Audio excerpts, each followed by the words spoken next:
চলছে তীব্র দাবদাহ। আর এরই মধ্যে উত্তর দিনাজপুর জেলা জুড়ে দেখা দিয়েছে প্রবল রক্ত সংকট।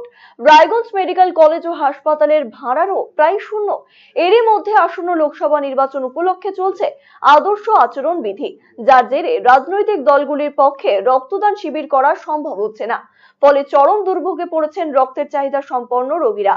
এই সংকট কাটাতে এগিয়ে এলেন স্বয়ং জেলা শাসক। বুধবার উত্তর দিনাজপুরের জেলা শাসক সুরেন্দ্র কুমার মিনা রায়গঞ্জ মেডিকেল কলেজ ও হাসপাতালে আসেন। ব্লাড ব্যাংকে গিয়ে রক্তদান করে মানবিকতার বার্তা দেন।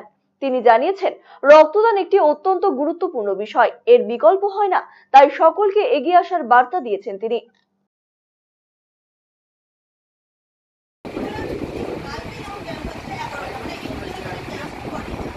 আমরা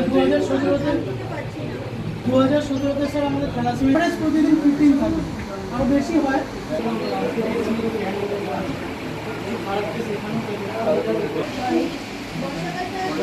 এবার ইলেকশন আছে, এই জন্য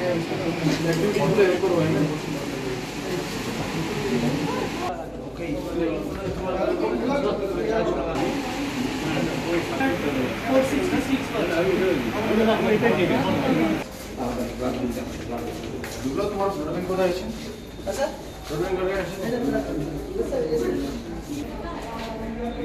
কোথায় নিউজে দেখেছিলাম কি একটু মেডিকেল কলেজে और बाकी हॉस्पिटलগুলোতে ব্লাডের একটু ক্রাইসিস হচ্ছে।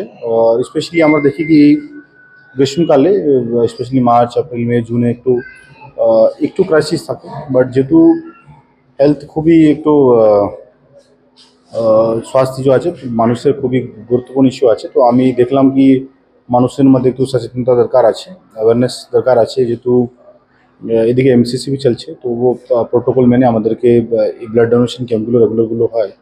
এই জন্য আমি আজকে মেডিকেল কলেজে এসে একটু আমি নিজে ব্লাড ডোনেট করলাম। আর আপনাদের মাধ্যমে আমি একটু আম মানুষের মধ্যে একটু রিকোয়েস্ট রাখবো, যেহেতু ব্লাডের সত্যি এখানে ক্রাইসিস আছে। আর কিছু যে আমাদের শিডিউল আমাদের অপারেশনগুলো হয়, সিজারিয়ান অনেক লোকজন আসে, ইমার্জেন্সিতে অনেক যারা ইঞ্জুরি হয়, সিরিয়াসলি ইনজার্ড হয়, তাদের হিমোফিলিয়া পেশেন্ট আছে, আমাদের এখানে থ্যালাসেমিয়া ইউনিট আছে এখানে, ওগুলো জন্য এটা প্রয়োজন হয়। তো এটার মাধ্যমে একটু প্রিন্ট মিডিয়া ও ইলেকট্রনিক মিডিয়ার মাধ্যমে আমি রিকোয়েস্ট রাখবো কি মানুষ একটু এসে নিজে এগিয়ে আসুক আর একটু ব্লাড ডোনেশন ক্যাম্প করুক, তাকি পরিষেবাগুলোকে আমরা সঠিকভাবে চালাতে পারি। এটাই উদ্দেশ্য।